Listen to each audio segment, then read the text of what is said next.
अनु कुठे चालले? अनु कुठे चालले? कुठे? सर्वांचं स्वागत आहे आपल्या चॅनल नाशिकच्या एका नवीन एपिसोडमध्येच, तो म्हणजे सप्तशृंगी माता. चला तर नाशिकला जाणं म्हटलं ना तर लवकरच निघावं लागते, कारण की 4 ते 5 तासाचा प्रवास असतो. म्हणूनच लवकर 3 वाजताच निघालो. बघता बघता हायवेवर पोहोचलो. हायवेवरनं आपल्याला पूर्वेला जायचं होतं, म्हणजे विक्रमगड, जव्हार, मोखाडा या मार्गाने आपल्याला नाशिक गाठायचं होतं. तर पुढच्या प्रवासाचा देखील आनंद घेऊया.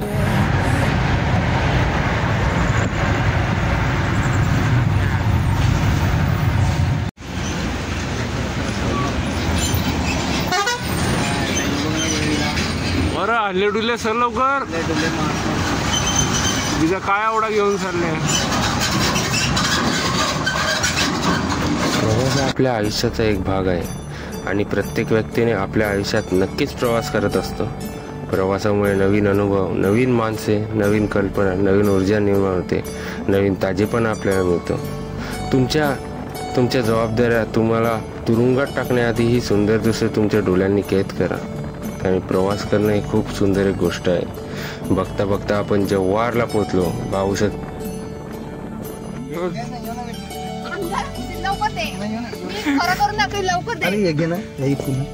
अनु काय झाला? उलटी गेली? केसाला मोफून मारला.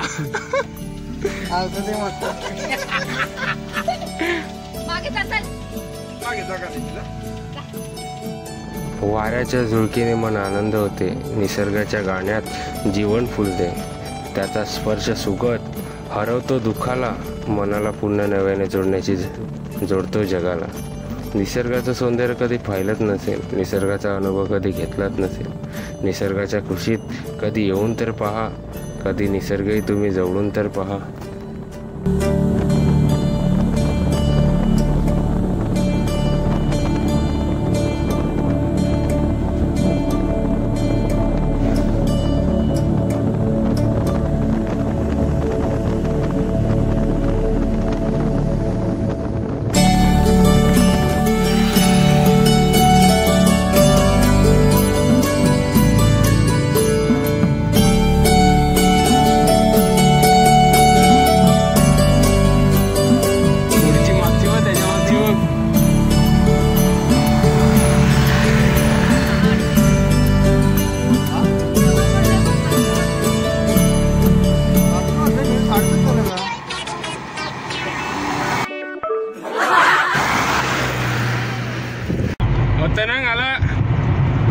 आला सांग पाणीच पाणी.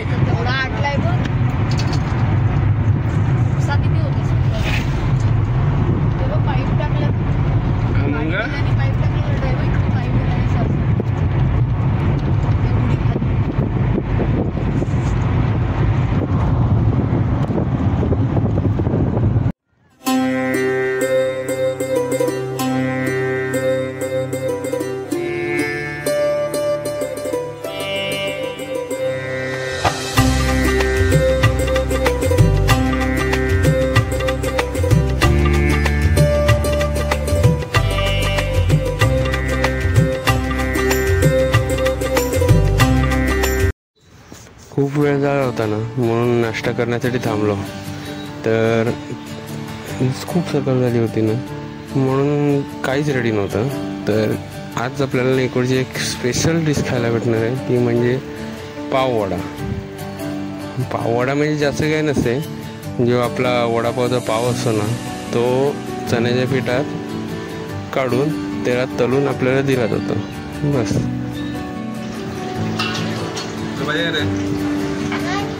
अनु काय आहे तो? चहा दो घे. चहा पी नको.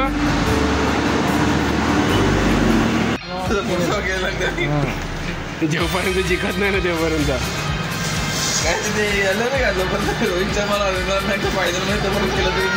अनु काय आहे तुला? हा पाहिजे अनु खाऊन बघ.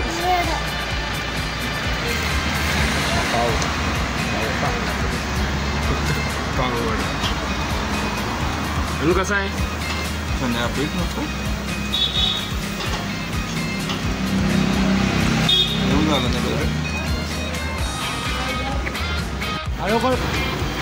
फक्त दिवस पाऊस आहे, भाजी नाही मिळणार. कुठे आहे?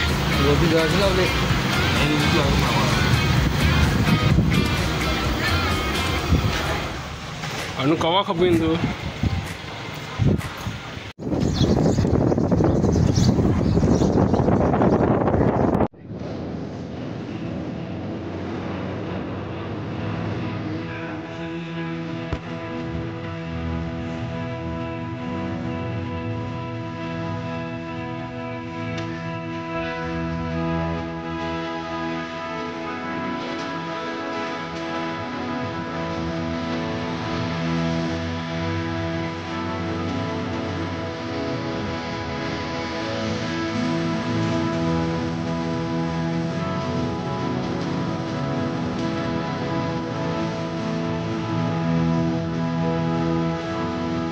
आसमान की ऊंचाई पे. अनु कशावर? आसमान की ऊंचाई पे. काय बोल?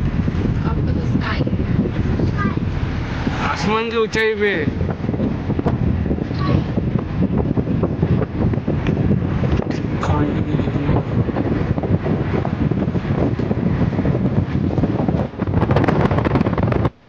मग किती आहेत याचे विचारा?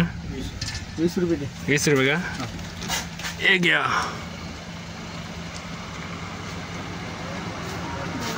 थँक्यू, आभारी आहे. तुमचा प्रवास सुख. आमचा प्रवास सुखाचा हो. प्रत्येकी 5 रुपये.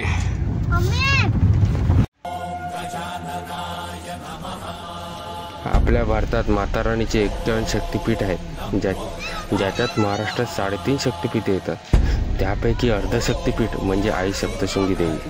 सप्तशृंगी आईचे मंदिर 4600 फूट उंचीवर आहे. सह्याद्री पर्वतरांगेवर आहे.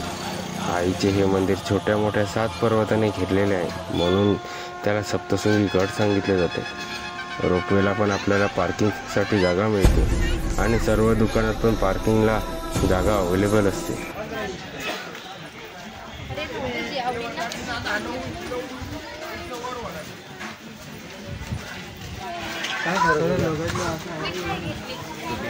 आहा काबॉय.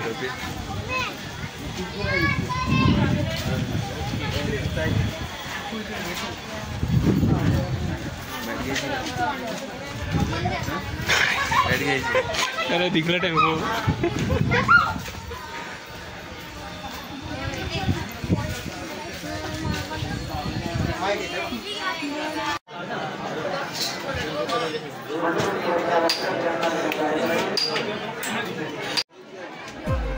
पहिल्या पायरीच्या बाजूला गणेश मंदिर व श्री महिषासूर मंदिर पाहायला मिळते. जो पायी जातो तो ह्याच ठिकाणावरून प्रवास चालू करतो. 550 पायऱ्या चढल्यानंतर आईच्या दरबारात पोहोचतो.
सोडतात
ना फक्त.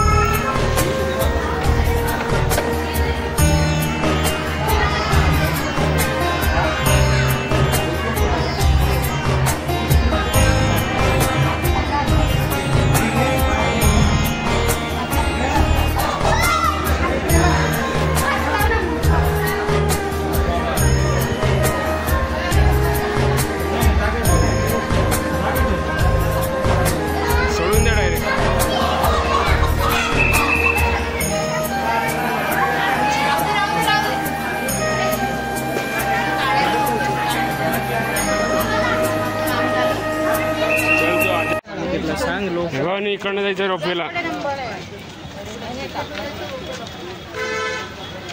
प्रवेश एंट्री खालून म्हणतात नाही, अंडरग्राउंड.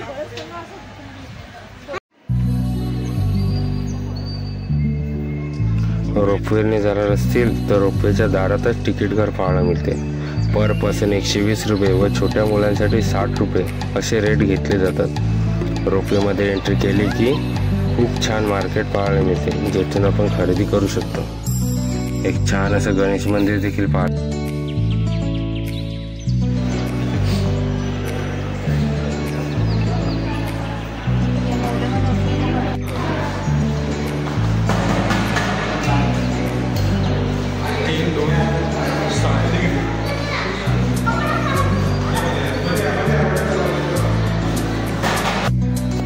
देशातील सर्वप्रथम एकुलता एक फॉर्मिक्युलर रोपवे फक्त नाशिकमध्ये सप्तशृंगी गडावर पाहायला मिळतो, जे ट्रेनसारखे दिसते पण काम रोपवेचे करते. या रोपवेने आपण फक्त 2 मिनिटात आईच्या दरबारात पोहोचूया. चला तर पुढचा प्रवास बघूया. या रोपवेची खासियत अशी आहे ना की इकडून ना अख्खं खालचं ही सिटी आहे ना ती खूप छान दिसते आणि सर्वांनी ना सर्व बाजूंनी ना सह्याद्रीने वेढलेली आहे. आजूबाजूचा पठार खूप छान दृश्य पाहायला मिळते.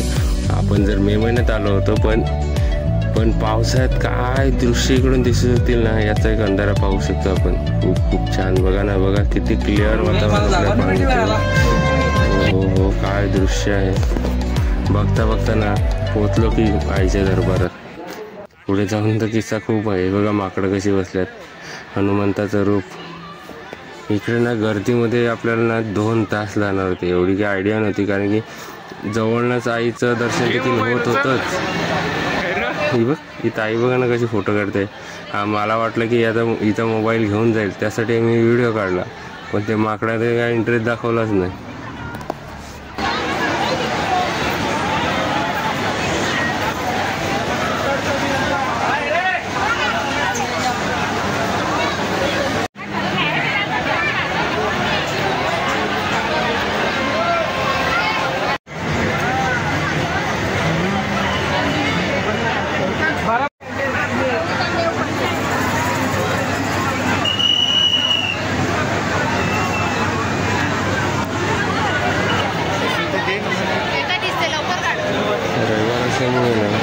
आईच्या दरबारात खूप गर्दी होती. आम्हाला देखील दीड तास लागला आईच्या दरबारात म्हणजे आईच्या गाभाऱ्यात पोहोचण्यासाठी. पण हा 1.5 तास कसा निघून गेला ना कधीच माहीत नाही पडलं, कारण की जसे आम्ही फेऱ्या मारत होते ना तसे एका ठिकाणी आले का आईचं दर्शन होत होतं. खूप छान वाटत होतं. वातावरण देखील एकदम थंडगार होतं, कारण की उंचावर गडावर मंदिर असल्यामुळे ना वाऱ्याची झुळूक देखील थंडगार येत होती. साईडला ब्राह्मण देखील बसलेले विधिवत पूजा करण्यासाठी. आजूबाजूला वरती तर हनुमंत तर बसलेलाच होता. या सगळ्यांचे फोटो काढायला देखील घाई होत होती. येऊन माकड माझ्या वरतीच येऊन बसला. भीती होती की दुसरं काय करून नाही बसतात. खूप छान वाटत होतं. एक त्रिशूल देखील आपल्याला पाहायला मिळते.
आईसोबत फोटो काढण्याची घाई तर सर्वांनाच होती.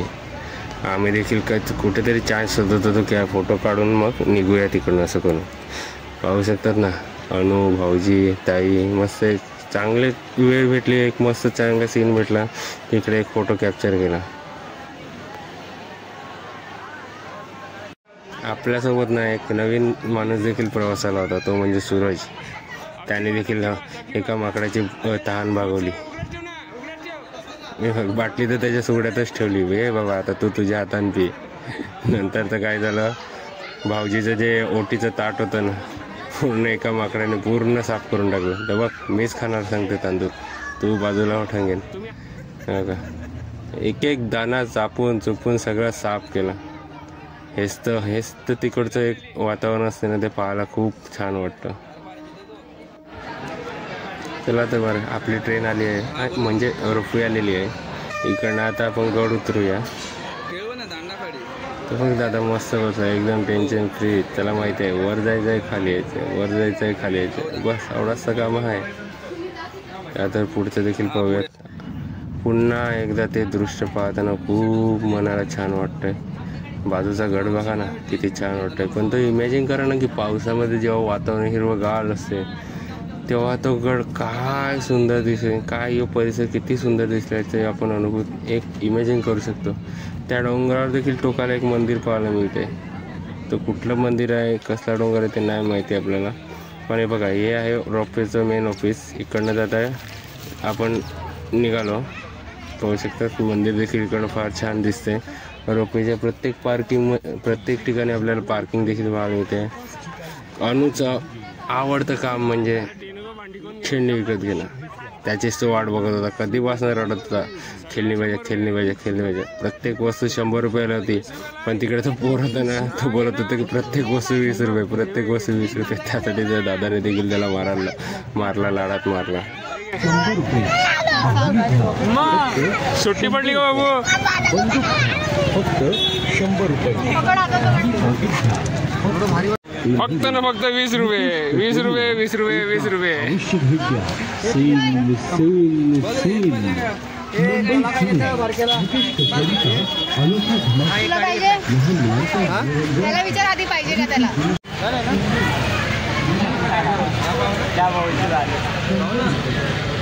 इकडचेच कोकणकडा